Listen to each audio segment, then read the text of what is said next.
पिंपरी चिंचवडमध्ये 6 वर्षांच्या चिमुरड्याची जीबीएसवर यशस्वी मात, तर पुण्याच्या ससून रुग्णालयातून 5 जणांना डिस्चार्ज.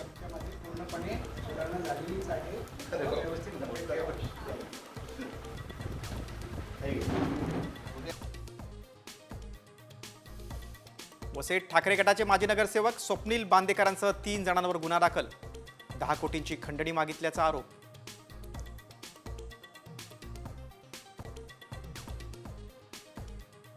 अशोक चव्हाण म्हणजे भाजप नाही, त्यांना युती धर्माची माहिती कमी. स्वबळावरून शिवसेना आमदार हेमंत पाटलांचा हल्लाबोल.